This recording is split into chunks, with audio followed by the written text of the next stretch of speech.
syadda mi'zarah. Nabi mengikat sarungnya, tidak berhubungan suami istri, tapi seluruh waktunya full beribadah kepada Allah Subhanahu wa taala. Wa ahya lailah, dan menghidupkan malam-malam seluruhnya, serta wa aiqadha ahlah, dan membangunkan keluarganya. Kalimat yang terakhir ini, saudara, menunjukkan bahwa Ramadan adalah momentum paling tepat untuk sama-sama mengajak keluarga taat kepada Allah Subhanahu wa taala. Investasi terbaik kita itu anak-anak kita. Jangan sampai kita meninggal dunia lalu kemudian amalan kita juga terputus karena tidak ada kebaikan yang kita wariskan kepada anak-anak kita. Dulu di Madinah ada seorang bernama Farrukh pamit kepada istrinya, lagi hamil istrinya waktu itu. Dia pamit untuk berjihad di jalan Allah Subhanahu wa taala. Dia titipkan kepada istrinya hartanya 30.000 dinar. 30.000 dinar itu kalau dirupiahkan 204 miliar sekarang. Ibu gak pernah lihat duit sebanyak itu? Gak pernah, belum. Belum, ya, Pak. sama. Dia titipkan ini kepada istrinya, kamu simpan baik-baik. Aku mau berjuang jihad di jalan Allah Subhanahu wa taala. Waktu itu sedang era keemasan dinasti Bani Umayyah zaman Abdul Malik bin Marwan. Akhirnya dia pergi berjuang. Qadarullah, istri yang ditinggalkan dalam keadaan hamil itu, dia tinggalkan selama 27 tahun. Baru balik ke Madinah setelah 27 tahun.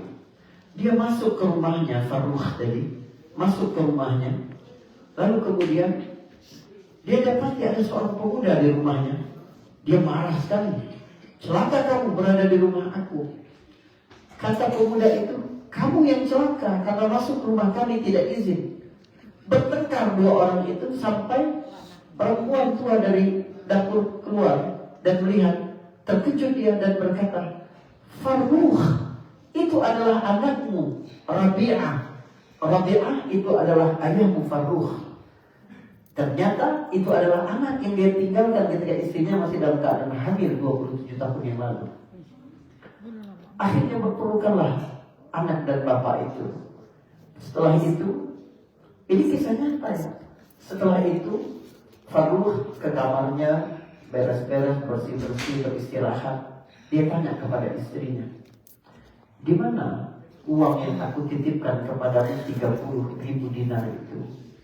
Sebab aku bawa lagi 4.000 dinar untuk disatukan tabungan ini. Kata istrinya, nanti aku akan beritahu di mana aku simpan uang itu. Sekarang hari sudah sore, kamu sholatlah di Masjid Nabawi. Karena sudah lama tidak menyambangi Rasulullah SAW. Sampaikan juga salam dariku, kata istrinya. Maka pergilah Farrukh maghrib itu ke Masjid Nabawi. Rumah mereka jauh dan punya musola lain, masjid lain di dekat situ. Tapi dia sore itu pergi ke Masjid Nabawi. Selesai sholat, Farrukh sangat terkejut. Jumlah jamaah yang sangat banyak. Orang-orang kemudian berkumpul ingin mendengar satu majlis ilmu.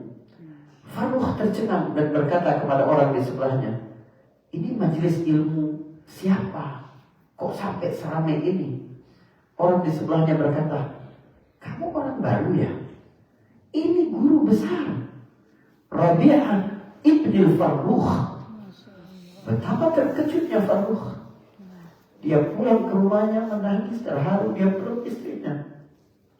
Lalu istrinya berkata, Farrukh, mana yang lebih menyenangkan? Pemandangan yang baru engkau lihat tadi, atau uang 30.000 dinar? Kata Farrukh, tentu saja apa yang aku lihat tadi lebih menyenangkan hatiku.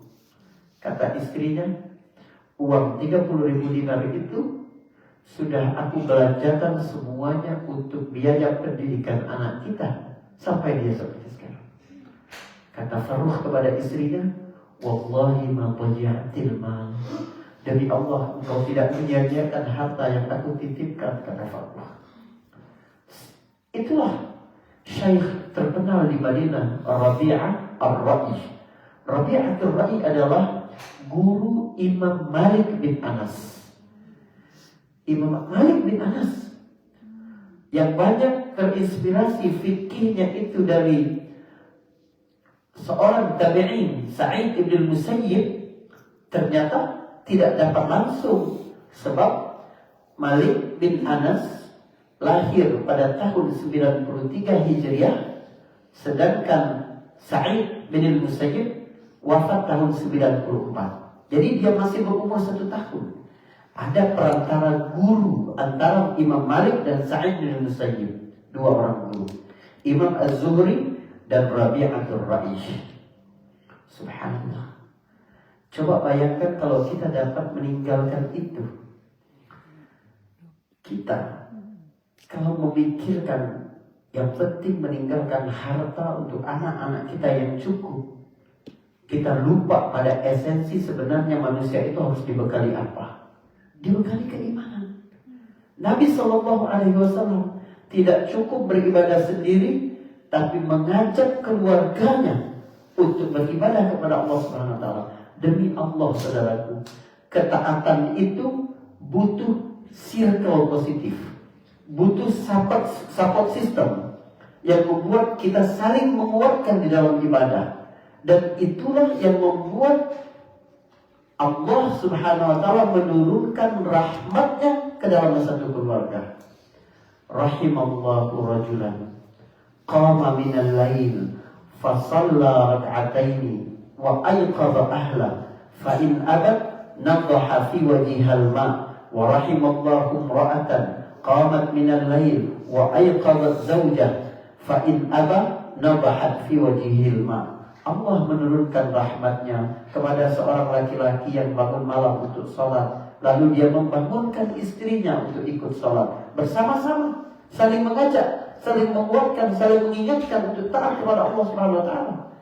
Jika istrinya enggan, dia percikkan dengan air di wajahnya, dan Allah menurunkan rahmat kasih sayangnya kepada seorang perempuan yang membangunkan suaminya. Dia bangun malam lalu sholat, lalu membangunkan suaminya. Jika suaminya enggan, dia percikan air. Itu sholat sunnah, sholat malam.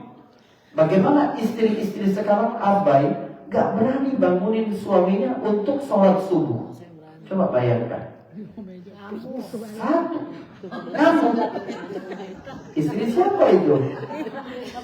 Dipercikkan sama air ya. Kalau belum bangun, enggak, sedikit aja, tapi air panas. Jadi, coba, ini untuk sholat subuh. Orang yang sholat subuh berjamaah itu fi zimmatillah, dalam garansi Allah. Coba bayangkan.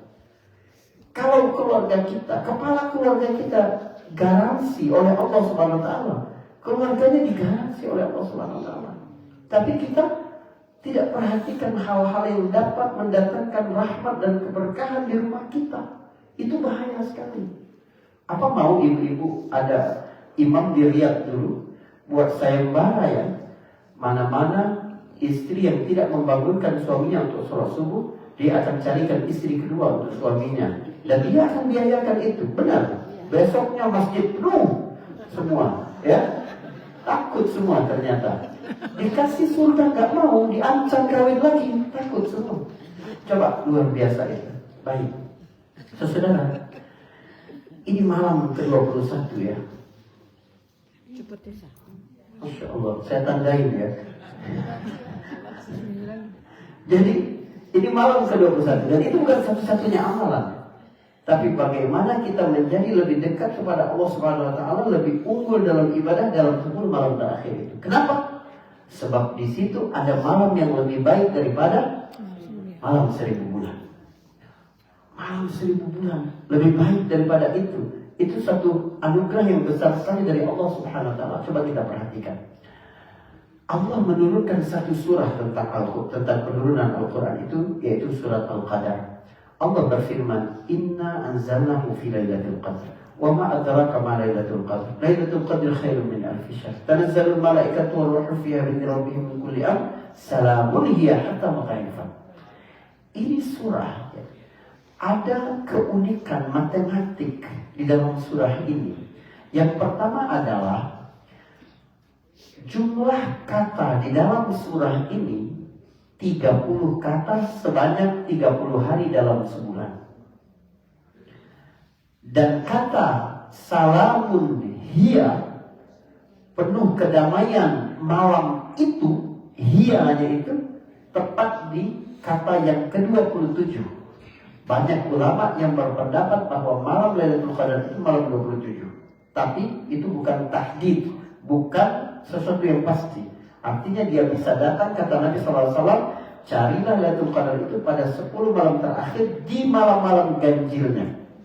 Taharwaru Lailatul Qadar itu fi ashril awakhir, al-witr min ashril awakhir. Malam-malam ganjil pada 10 malam terakhir di bulan Ramadan.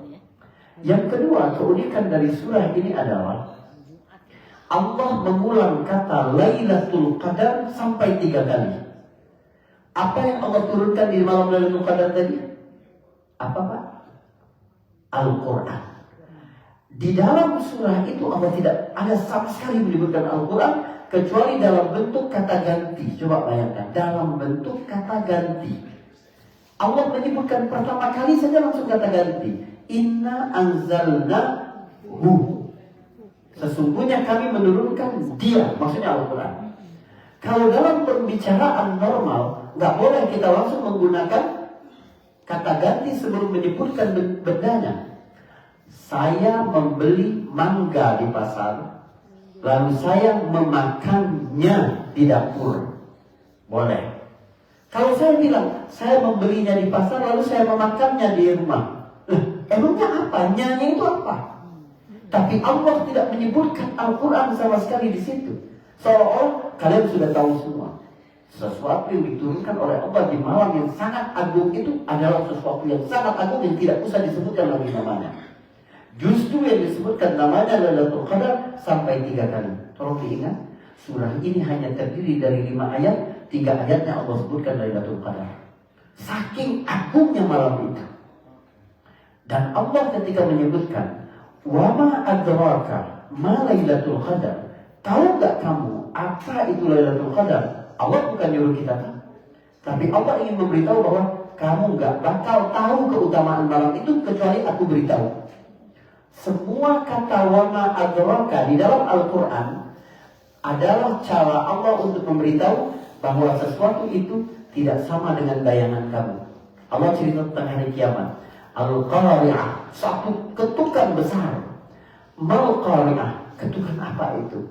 Wa ma adraka mal-Qari'ah, dia bukan cuma ketukan biasa. Bukan seperti gempa bumi, bukan seperti dihempas oleh badai, bukan. Kalau Allah berkata wa ma adraka, berarti sesuatu itu di luar batas imajinasi manusia. Kejadiannya jauh lebih besar daripada itu. Al-Haqqah, mal-Haqqah, wa ma adraka mal-Haqqah. Berarti itu hari bukan biasa. Kamu gak bakal pernah bayangkan karena kamu belum pernah mengalami itu. Sepersekiannya pun kamu gak pernah alami itu. Begitu juga ketika Allah menyebutkan wa ma adraka mal Lailatul Qadar. Tahu gak kamu malam Lailatul Qadar? Dia bukan malam-malam agung yang dikenal oleh manusia yang lain. Malam 17 Agustus, malam tahun baru, malam apa lagi? Macam-macam. Ya, malam gajian kalau ibu-ibu gitu ya. Malam dia gak sama dengan itu. Dia benar-benar sesuatu yang mulia. Di mana kemuliaan itu? Kemuliaan itu karena Allah turunkan Al-Quran di dalamnya. Karena itu Allah membuka surah ini dengan satu kata yang sangat kuat. Inna, sesungguhnya kami, kata Allah.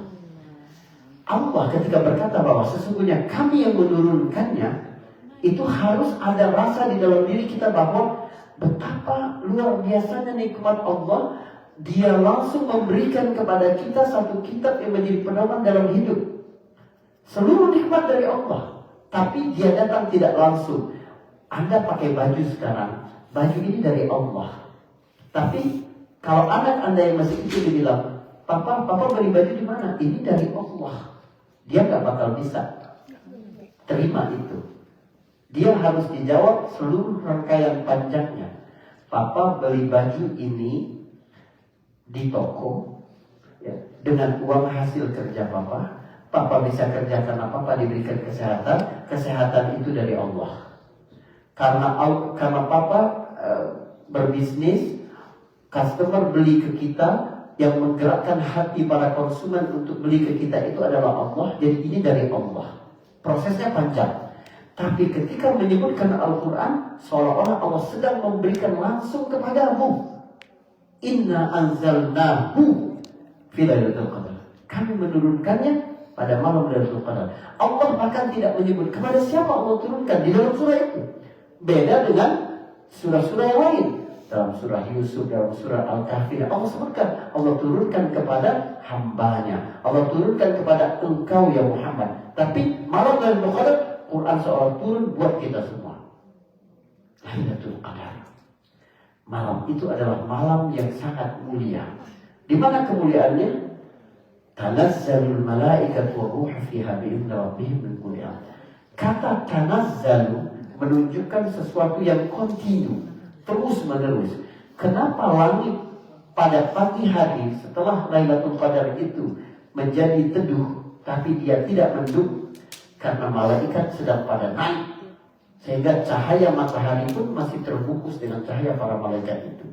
Dan secara dalam ilmu astromagnetik itu disebutkan beberapa fenomena yang terjadi oleh para cendekiawan muslim di Timur Tengah.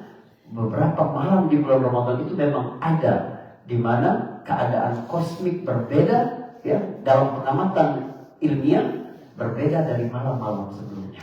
Subhanallah, luar biasa sekali. Jadi gunakan ini dengan baik. Tapi kuncinya kata Allah di mana? Kuncinya adalah pada khairun min alfi syahr. Dia lebih baik daripada 1000 bulan. 1000 bulan betul, 83 tahun 4 bulan. Tetapi Allah karena berkata khairun, lebih baik, maka dia bisa lebih baik 2000 bulan, bisa 3000 bulan, bisa 4000 bulan.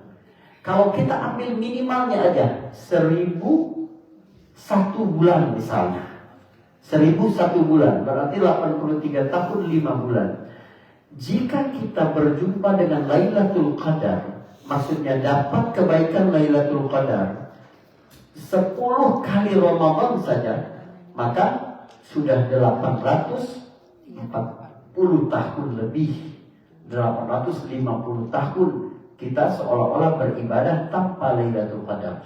Untuk apa Allah berikan ini kepada kita? Saudara, kita adalah umat yang paling pendek umurnya.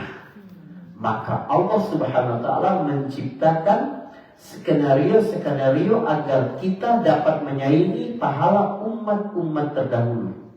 Umat terdahulu umurnya ribuan tahun, 1000 tahun lebih. Ada yang berjihad di jalan Allah ratusan tahun, ada yang beribadah 1000 tahun, ada yang beriktikaf di mihrabnya sampai puluhan tahun. Kita nggak sampai, karena umur kita ya paling sekitar 80 itu. Itu sudah panjang sekali. Kata Allah, 1 kali Lailatul Qadar saja sudah sama seperti seumur hidup kamu. Maka umat Muhammad dipinta untuk menggunakan momentum-momentum ini. Kita ketika dapat umrah atau haji, beribadah di Masjidil Haram, 1 sholatnya setara dengan 100.000 sholat. Itu setara dengan 277 tahun. Tambah tadi kita 84 tahun, 83 tahun. Tambah, subhanallah. Jadi setiap ada momentum di mana amal dilipat gandakan, itu berarti Allah SWT sedang memberikan kita keutamaan supaya kita dapat menyaingi amal umat-umat terdahulu yang secara umur memang lebih panjang daripada kita. Apa ibadah khusus yang Nabi lakukan? Nabi beriktikaf di masjid. Kata Imam Az-Zuhri, aku heran dengan orang yang meninggalkan i'tikaf. Sebab Nabi terkadang melakukan satu amalan sunnah, terkadang Nabi meninggalkan. Nabi kadang sholat duha, sampai para sahabat mengira sholat duha itu seperti wajib. Tapi kadang Nabi meninggalkan duha, sampai sahabat mengira, jangan-jangan gak ada lagi syariat sholat duha. Jadi gak boleh juga setiap waktu dalam hidup kita ini tidak meninggalkan sholat duha. Tidak, Anda kadang tinggalkan, karena Nabi pernah meninggalkan. Nabi dalam perkara sunnah kadang melakukan, kadang meninggalkan. Kecuali ibadah i'tikaf. Karena Nabi SAW ya'takifu fil ashril awakhir min Ramadan hatta tawaffahullah. Sesungguhnya Nabi beriktikaf pada 10 malam terakhir bulan Ramadan sampai Allah wafatkan dia. Thumma i'takafa azwajuhu min ba'di. Setelah itu istri-istri beliau yang melanjutkan untuk i'tikaf di masjid. Itu menunjukkan bahwa perempuan pun dianjurkan untuk i'tikaf asal aman dari fitnah. I'tikaf itu ibadah penting. Di tengah kesibukan kita selama ini, kita meriset, kita recharging keimanan kita. Kita merasa bahwa hidup kita ini terhubung dengan Allah Subhanahu wa taala. Kebahagiaan kita terhubung dengan Allah Subhanahu wa taala. Harapan-harapan kita terhubung dengan Allah. Sepintar apapun kita mengolah kehidupan, kita punya skill dalam pengetahuan dan teknologi, kalau kita kehilangan Allah dalam hidup kita, gak ada gunanya itu semua. Ya, i'tikaflah yang mengembalikan energi spiritual itu di dalam diri kita. Jadi dalam seumur hidup minimal kita pernah beriktikaf untuk menghidupkan sunnah Nabi SAW ini. InsyaAllah Allah terima seluruh amalan kita ya. Barakallahu fikum. Assalamualaikum warahmatullahi wabarakatuh. Waalaikumsalam. Sunatan wa bi'rijami rahimakumullah.